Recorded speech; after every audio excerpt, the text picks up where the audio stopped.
সম্মানিত দর্শক, আসসালামু আলাইকুম। দেশ এবং দেশের বাইরে যারা দেখছেন জীবনের গল্পে সবাইকে স্বাগত জানাচ্ছি। দর্শক, আপনারা জানেন অসহায় দরিদ্র যারা আছে তাদের জীবনের গল্প তুলে ধরা হয়, তেমনি ধারাবাহিকভাবে আজও এক বোনের জীবনের গল্প আপনাদের কাছে নিয়ে এসেছি এবং তিনি কিছু বলতে চায়, এই কারণেই তিনি আমাদের সামনে এসেছেন। তো দর্শক শুনুন, আমরা কথা বলি সেই বোনের সাথে। আসসালামু আলাইকুম। ওয়ালাইকুম আসসালাম ভাইয়া। কেমন আছেন? এই তো আপনাদের তো আল্লাহ ভালো রাখছে। বোন, আপনার নাম এবং দেশের বাড়ি কোথায়? আমার নাম নাজমা, দেশের বাড়ি হচ্ছে ময়মনসিংহ হালুয়াঘাট থানা। আচ্ছা, পরিবারে কে কে আছে? পরিবার আছে, আমার বাচ্চারা আছে, দুইটা বাচ্চা আছে।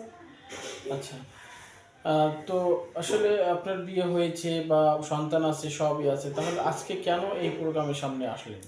আসলাম ভাইয়া, গেছে তো আজকে 5 বছর স্বামী। আমি জীবনের সাথে খুব যুদ্ধ করতেছি, যুদ্ধ করে বাচ্চাগুলো নিয়ে চলতেছি। আচ্ছা। এখন দেখতেছি আমার কোনো লাইন গ্যাপ নাই। আজকে আমার একটা আইডি কার্ড থাকতো, তখন আমি একটা গার্মেন্টসে চাকরি করতাম। কোনো কিছু নাই, তার জন্য তো আমি আগেও মানে বলছি দর্শক যাদেরকে আমাকে চিনে, তাদেরকে বলছি যে আমি খুবই অসহায়ভাবে আছি, আর আমি ডাল ভাত খায় কোনো রকম জীবনটা পার করতে পারি, ওরকম আমি চাইছিলাম। কিন্তু দেখা গেছে যে আমার সাথে লোকেরা কথা বলে ঠিকই, কিন্তু কথাটা তো বলার পরে এ বিয়া করবে, ও বিয়া করবে, কিন্তু আসলে বিয়ে কিন্তু কেউই করে, শুধু আচ্ছা, ধোঁকাবাজি কথা বলে। ধোঁকাবাজি। হ্যাঁ, এই যে একজন 4 বছর কথা বলার পরেও সে দেশে আসছে শুক্রবারে। আসার পরে আমাকে আসার আগে যা বলছে যে আইসা আমি তোমার সাথে কথা বলবো, কিন্তু আসার পরে আর কোনো খবর নেই। অথচ তার 4 বছর তার জন্য অপেক্ষা ছিলাম, সে অপেক্ষা করতে বলছে, আমি ছিলাম। তা লোকজনকে বিশ্বাস বাই কেমনে করবো বলেন? তার জন্য আমার জানাইতে আসলাম যে আমি কি আর লোকজন কি, বুঝছেন? যে আমি সবার সাথেই সরলন্য কথা বলি, কিন্তু ওরা তো আসলেই কেউ দেখতেছি যে আসলে আমার মতো সরল না। আচ্ছা, আপনি একটু অল্প করে যদি বলেন বোন, এর আগে হয়তো বা একটা প্রোগ্রাম করেছিলেন আপনি, তাই না? কিন্তু আসলে আপনার সমস্যাটা কিভাবে শুরু হয়েছিল এই বিষয়টা একটু জানতে চাচ্ছি। সমস্যাটা তো এইভাবে, বাচ্চার বাপ ছিল তখন, ও ওর বাপে মনে করেন আমার আজকে প্রায় 5 বছর হয়েছে রেখে চলে গেছে, কারণ সে কাজকর্ম করতে চায় না, করে না। তো অনেক মারধর করতো, অনেক যন্ত্রণা দিছে আমাকে, দেওয়ার পরে সহ্য করে রয়েছি। মিথ্যে বলবো না, 20 বছর সংসার করছি, কিন্তু এরপরে দেখা গেছে যে না, আমি আর টিকতে পারতেছি না। আচ্ছা, তারপরে কিভাবে আপনার তার সাথে সমস্যাটা সৃষ্টি হলো এই বিষয়ে? সমস্যাটা সৃষ্টি হয়েছে, আমি হ্যাঁ, বসেন, বলেন। সমস্যাটা সৃষ্টি হয়েছে যে আমি তো ইতে ছিলাম, ওই ঢাকায় চলে আসছি ওর জ্বালা যন্ত্রণার কারণে। ও খুব মারধর করছিল আমার, তখন আমি বলছিলাম যদি আমার নাড়ার কথা ছেড়ে দাও। আচ্ছা, শুধু শুধু তো কারো মারধর করে না না। না, সেটা করছে, তার যে কোনো কারণে সে মারধরটা করছে, সেটা হলো তার মাথা মাথা নষ্ট করে দিয়েছিল। আচ্ছা। ওর বাড়ির মানুষের মনে করছে কাজটা, জানি না কে করছে, আল্লাহ পাক জানে। এমন কথা হয়েছে, সে ভালো ছিল, কিন্তু হঠাৎ করেই ওটা এমন হয়েছে মানে আমার প্রতি, বাচ্চাদের প্রতি কোনো মানে মায়া মহব্বত নাই। আচ্ছা। সে বাচ্চাদেরকেও মারে, আমারও মারে, কর্ম করে না, খাবার দেয় না, মানে খুবই একটা কষ্ট ফেলাইছে আমাকে। পরে আমি বলছি যে তুমি এরকম কী জন্য করছো? তার থেকে ঢাকা চলে যেতে হবে, ঢাকাও আসতে দিব না, কোন দিকে যাবো, থাকবো কেমনে, চলবো কেমনে?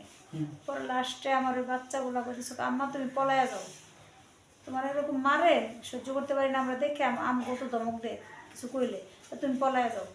পরে গেলাম বাপের বাড়ি, ওইখান থেকে বোনেরা বলছে তুই ঢাকা চলে যাবো। এই ঢাকা আসলাম, এসে এই বাচ্চাদেরকে নিয়ে কী করবো, কষ্ট করতে করতে এই যে লাইফে আসলাম আর কি। আচ্ছা, কষ্ট করছেন, লাইভে আসছেন, কিন্তু তার চাহিদাটা ছিল কি? আর চাহিদা যেটা ছিল সব চাহিদাই তার পুরো করা হয়েছে, আর লাস্টে আর কোনো চাহিদাটাই না। লাস্টে আসল কথা হয়েছে সে বাদামি হয়ে গেছে, সে কাজ করতে চায় না, কাজ করবে না, এটাই হয়েছে কথা। মানে মূল কথা হলো তিনি কাজ করবেন না, এমনি না, এমনি বসে বসে খাবে। পয়সা খাবে, আমি কামাই করে আনবো, কোথেকে আনি সেটা তার জানা দরকার, প্রশ্নও করে না যে আমি যে টাকাটা ইনকাম করে আনলাম কোন জায়গা থেকে আনছি। আচ্ছা। স্বামী তো প্রশ্ন করে যে আমি তো আমার স্ত্রীর টাকা দেই নেই, হ্যাঁ। কিন্তু আমার স্ত্রীর টাকাটা পাইলো কোথায়, তুই টাকাটা কোথায় পাইলি, এবার তো জিজ্ঞেস করে, জিজ্ঞেস না করে আইনে দিলে ঠিকই খায়, তারপরে আবার আমার নাম বদলাম করে। তাহলে না আমি কোন দিকে যাবো বলেন? আমি হতবুদ্ধিত পড়ে আমি বাচ্চাদের নিয়ে সরে গেছি। বাচ্চারা আমার ছাড়া যায় না, কয় মা ছাড়া আমরা থাকতে পারবো না, কী করবো, ওদেরকে নিয়ে আসছি। না, আমরা এটা বুঝতে পারছি বোন, কিন্তু বিষয়টা হলো যে আপনি শুধু শুধু তাকে দোষারোপ করছেন, আপনার কোনো দোষ ছিল কি না? আমার দোষ তো এটাই যে আমি আর অতিরিক্ত বেশি ভালোবেসে ফেলাইছিলাম। অতিরিক্ত? বাপের বাড়ির থেকেও বইনে গো বকাবকি শুনে বোনের কাছ থেকে এনে এনে খাওয়াইছি, অসুস্থতা পড়ে রয়েছে, এটাই ছিল আমার দোষ। আচ্ছা,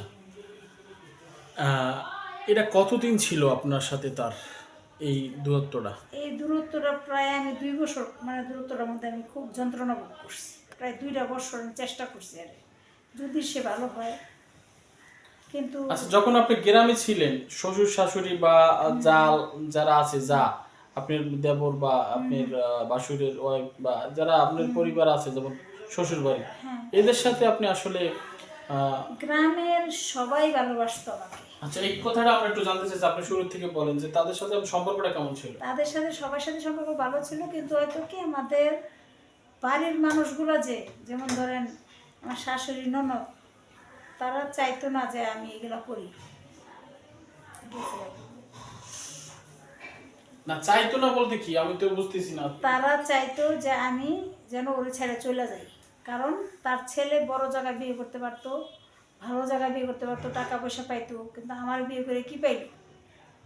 আমার বিয়ে করতে 500 টাকাও পায় না কোনো জায়গার থেকে। বিয়েটা আসলে কিভাবে করছিল একটু বিয়েটা ঢাকার থেকে পরিচয় হয়েছিল আমার কিভাবে পরিচয় একটু বলেন, আমরা শুনি সেই পরিচয়টা। বড় শুনি বোনের প্রেম সাথে করছিলেন কিনা?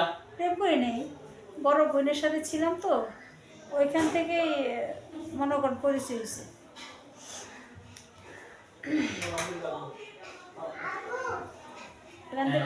এখান থেকে পরিচয় হয়েছে, মানে এক মহিলার মাধ্যমে পরিচয় হয়েছে।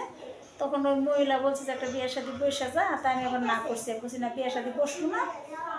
হ্যাঁ, বিয়ের সাথে বসবো না, আমি না করছি। না করার পরেও সে বলছে যে বিয়ে বিয়ে করবে, সে বলছে বিয়ে করবে, যত কিছু হোক বিয়ে করবে। মানে আপনাকে বলছে যত কিছু হোক প্রথম পরিচয় বিয়ে করব। পরে লাস্টে আমরা নিয়ে পলাই গেছে কাছে। পলাই ছিল কতদিন? মানে পলায় ছিল না, মানে পলায় সোজাকার যেদিন পলাইছি ডাইরেক্ট ওর বাড়িতে নিয়ে গেছে। ওর বড় বোন আছে, চাস্তো বোন, হেনে নিয়ে যায়, কইছে যে আমি আর বিয়ে করবো, বিয়ে ঠিয়া করাই দিছে বোন জামাই।